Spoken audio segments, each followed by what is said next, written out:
Welcome to the world of science fiction story, and don't forget to like, subscribe, and share the channel.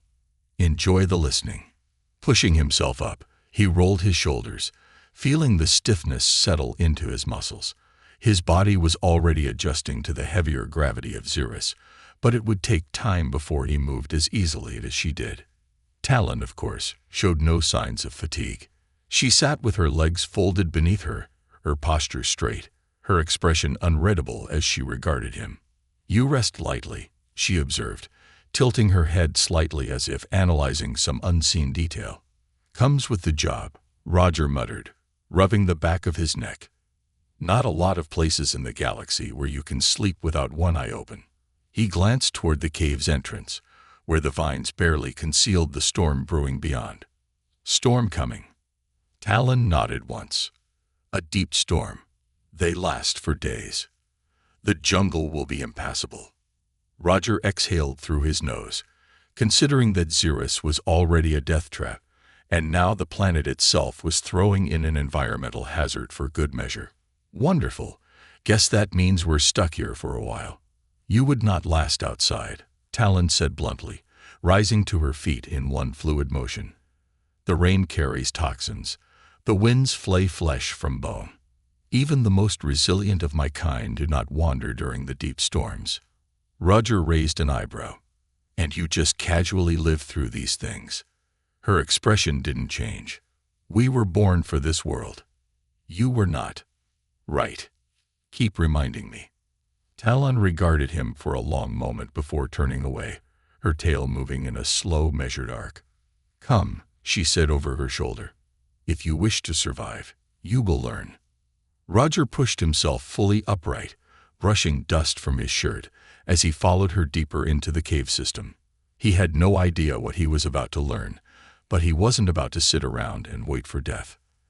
They moved through a series of tunnels, the walls narrowing before opening into a chamber far larger than the one they had slept in. Unlike the first cavern, this one had clear signs of use. The walls were etched with markings, patterns, and symbols that seemed both ancient and deliberate. In the center of the space, a long curved weapon rested on a stand of stone, its surface gleaming faintly in the dim light. Nearby, various tools and pieces of armor were laid out in careful arrangement, each one seemingly crafted with both precision and purpose. "This place," Roger murmured, stepping forward, his fingers grazing one of the wall etchings. "Who built it?" Talon didn't answer immediately. She moved to the center of the chamber, standing beside the weapon as she regarded him. When she finally spoke, her voice carried something different, something heavier. "My ancestors," she said, "before the cities, before the warlords, before Xeris was ruled by fear."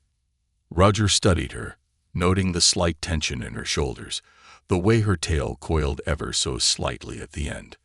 Whatever history she carried, it wasn't just something she had learned. It was something she had lived, something that had shaped her as much as her own venomous touch. "You said your people don't last in the storms," he said carefully. "But this place, your ancestors, they built it to withstand them." Talon's gaze flickered to him, her silver eyes unreadable. "We were not always what we are now." Roger took that in, letting the meaning settle. Whatever had happened to Xeris, whatever had turned its people into the feared warriors they were now, it hadn't always been this way. The warlords, the exile of those who didn't fit, the fear that ruled over their society, it was all a result of something long buried, something she wasn't saying outright. And yet here she was, not in the city, not among her people, but here in the ruins of something older. The cold exterior, past the discipline, past the warrior that everyone else saw. She had been given one path, one existence, and yet she had turned away from it. That wasn't weakness. That was defiance. He exhaled, running a hand through his hair. "I get it," he said, his voice quieter now. "Maybe not exactly, but I know what it's like to have people try to tell you who you're supposed to be." Talon looked at him, something flickering in her expression for just a second before it was gone. Then, without another word, she tossed the weapon at him. Roger barely caught it in time. the weight of it heavier than he expected, the balance unfamiliar in his grip. He looked up at her, brows raised. "You wish to survive," she said, stepping forward. "Then prove you can." And just like that, she lunged. Roger barely had time to react before the blade in her hand sliced through the air, aimed directly at his side. Instinct kicked in before thought, and he twisted, bringing up the weapon she had given him just in time to block. The impact reverberated up his arms, his footing nearly lost as the force of her strike sent him skidding backward. She was fast, too fast. Talon didn't relent. She moved like liquid, each motion precise, controlled, unhesitant, hitting another strike, then another, each one designed to disarm him, to expose an opening. Roger barely kept up, his grip adjusting, his stance shifting. He had fought before, but never against someone like this. Then, just as quickly as she had attacked, she stopped. The tip of her blade hovered inches from his throat, her silver eyes locked onto his. For a long moment, neither of them moved. Then Talon withdrew, stepping back, lowering her weapon. "You are not completely useless," she said at last, her tone almost amused. Roger exhaled sharply, lowering his own weapon as he smirked. High praise. She turned away, placing her weapon back on the stand. "Tomorrow, you learn properly." Roger grinned despite himself. Somehow, he had the feeling this was only the beginning. The following day arrived with an eerie stillness, the kind that settled over a land knowing its true chaos had merely been delayed. The storm outside still raged, howling winds rattling against the cave entrance, distant thunder rumbling through the ground like the heartbeat of the planet itself. The air was thick, damp with the scent of minerals, and the distant ozone of lightning strikes. Yet inside the cave, Roger felt as if he stood in the eye of a storm not entirely governed by the weather. His muscles ached from the relentless training Talon had subjected him to, each blow from her weapon calculated and merciless, testing not just his ability to fight but his capacity to endure. He had no illusions about his skill. He was quick, adaptable, and he knew how to survive a fight. But against Talon, he may as well have been swinging a rusted pipe at an avalanche. She had not gone easy on him. That wasn't surprising, of course. She had no reason to take pity on him, no reason to pretend he was something he wasn't. But what struck Roger the most wasn't the sheer gap in their skill. It was the way she watched him, analyzed him, measured him, as if she were waiting to see whether or not he would break. He had felt it in the way she moved, the precision of her strikes, the way she pushed him just to the edge of failure, but never beyond it. She wasn't testing his strength, she was testing his will, and he had refused to break.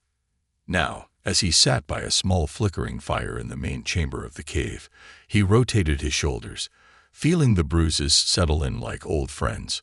Across from him, Talon sat in her usual unnervingly still posture, her silver eyes reflecting the low flames, unreadable as always.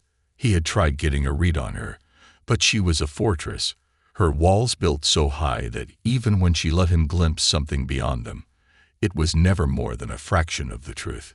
He exhaled through his nose, rolling his head back against the smooth stone of the cave wall. "So is this how you usually spend your time? Dragging weak and unprepared fools through a gauntlet just to see if they make it?" Talon's gaze remained steady. "You are not the first to seek survival.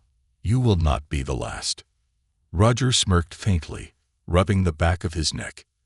"Yeah, but something tells me most of the others didn't last long." Her tail curled slightly, the motion slow, controlled.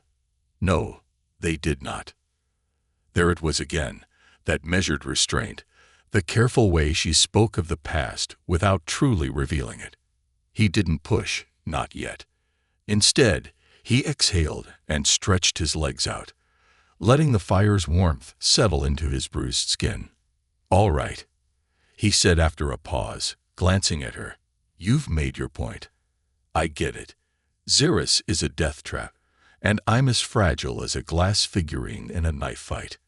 But you haven't answered my real question." Talon tilted her head slightly, the barest flicker of curiosity in her gaze. Which is? Roger gestured vaguely between them. Why me? Why help me at all? I get that I probably wouldn't have lasted more than a few days out there, but you could have let me die. Hell, you should have let me die. That's what everyone else on this planet seems to expect when an outsider shows up. So why didn't you? The fire crackled between them, filling the silence that followed. Talon didn't answer immediately, and for a moment, Roger wondered if she even would. But then, slowly, she looked away, her tail flicking once against the stone floor before curling back into stillness. You did not fear me, she said at last. Roger blinked. Of all the answers he had expected, that wasn't one of them. Talon's gaze remained distant, as if looking at something beyond the fire, beyond the cave itself. I have lived my life apart. Even among my own kind, there is distance. My touch is death, my presence is caution. I have never been held, never been embraced, never been touched without the weight of fear. Her voice was quiet, but it carried an edge, something sharp beneath the surface, something Roger wasn't sure she even realized was there. You, human, did not flinch. You looked at me and saw something else. Roger sat in the weight of those words, letting them settle. He thought back to their first meeting, the way she had warned him of what she was, the way she had maintained that exact measured distance between them. She had been expecting him to react like everyone else had, with hesitation, with caution, with fear. But he hadn't, not because he was reckless, but because he had seen something in her that went beyond the whispers of her reputation. Roger exhaled, rubbing his fingers together absently before looking back at her. Maybe it's because I know what it's like, he said, his voice quieter now, to be looked at like you're dangerous, like you're something to be avoided. He shrugged one shoulder, his smirk faint but lacking its usual sharpness. Granted, I don't kill people by accident when I touch them, but I get it. Talon's gaze flickered, something shifting in her expression before she masked it again. Roger leaned forward slightly, resting his arms on his knees. You said your people made you this way, that your touch wasn't always death. He met her eyes, holding her gaze. What happened to you? For a long moment, he thought she wouldn't answer. But then, after a pause that felt like it stretched beyond time itself, she spoke.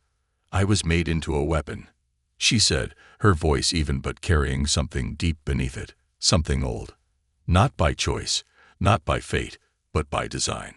She exhaled, slow and measured, as if weighing every word before she released it. There was a time when I believed my purpose was set, that my life would be dictated by what they made of me. I was an executioner, a symbol of fear, a tool of war.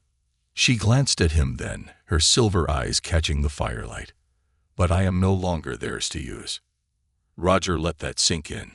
She had been forced into this, made into something deadly, something feared, but she had broken away. She had chosen to carve her own path despite everything that had been done to her. He shook his head, letting out a low breath. Damn, he muttered. You really are stubborn. Talon blinked once, as if caught off guard by the statement. Roger grinned faintly, leaning back against the stone. I like that. Talon didn't respond, but the smallest flicker of something passed through her expression before she turned her gaze back to the fire. The storm outside raged on, but inside the cave, something had shifted between them. And Roger knew without a doubt that his survival wasn't just about learning how to fight. It was about understanding the one person who had chosen to keep him alive. The storm outside had grown more violent. The winds howled through the cavern's entrance, rattling the vines, and sending occasional gusts of damp air spiraling into the chamber, making the fire flicker unpredictably. Roger sat with his back against the cool stone wall, watching the flames shift and dance, his mind churning with everything Talon had said. She hadn't gone into detail, hadn't given him the full story of what had been done to her, but she had said enough. Enough for him to understand that she was more than the reputation she carried, more than the fear that surrounded her name. She had been made into something unnatural, something feared, something controlled, and yet here she was, alone, exiled, but free. Roger knew the feeling. He let out a slow breath, stretching his legs out in front of him, his body still sore from the previous day's training. Talon had put him through hell, forcing him to adjust to the weight of the curved Zirin blade, to the demands of fighting in the heavier gravity. He was learning, but not fast enough. He wasn't just fighting to survive. He was fighting to prove something to her, though he wasn't sure what. Maybe that he wasn't weak. Maybe that he was worth saving. Or maybe he just wanted her to see him. Across from him, Talon sat with her usual perfect stillness, her silver eyes reflecting the dim firelight. Her tail moved slightly, a slow, absent motion, and Roger had begun to recognize it as a sign that she was thinking. She rarely spoke unless necessary, but he could tell when something was on her mind. Finally, she broke the silence. "Your people," she said, her voice low, measured. "What do they do with those they cannot control?" Roger blinked at the question, caught off guard by the sudden turn in the conversation. He shifted slightly, rolling his shoulders before answering. "Depends," he said. "Sometimes they send them away. Sometimes they lock them up. Sometimes they turn them into something useful." He exhaled, tapping his fingers against his knee. "And sometimes, if they're too much trouble, they make sure they don't come back." Talon studied him for a long moment, then nodded slightly. "Not so different from here." Roger smirked without humor. "I've learned that most places aren't." Quiet fell between them again, the only sounds the crackling of the fire and the distant rumble of thunder. Roger glanced at her, at the way she held herself, always controlled, always guarded. He wondered how long it had been since she had spoken to someone like this, without the weight of fear or expectation hanging between them. "So," he said, shifting the conversation, "if I'm understanding things right, there's some warlord back in the city who decided it was easier to exile you than to deal with you. That about right?" Talon's expression didn't change. "Vane," she said simply. Roger filed the name away. "And he just let you go?" Her gaze flickered, just for a second. "No." Roger let that sink in. "You escaped." A slow breath, almost a sigh. That was all she gave him. But it was enough. Roger sat forward, resting his elbows on his knees.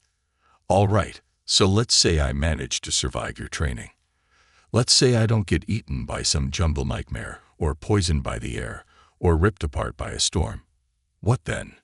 Talon regarded him. "You still believe you can repair your ship?" Roger smirked. "I have to believe that." She tilted her head slightly, watching him. "And if you cannot?" He hesitated, because that was the question he had been avoiding since the moment he crash-landed here. He wasn't ready to admit it yet, but the truth was creeping in, unavoidable and heavy. His ship wasn't salvageable. He wasn't getting off this planet unless someone came for him, and no one was coming. Talon saw the hesitation in his eyes, and for the first time, her voice softened, just slightly. "Then you will need a different path." Roger exhaled, running a hand through his hair. "Yeah, and what path would that be?"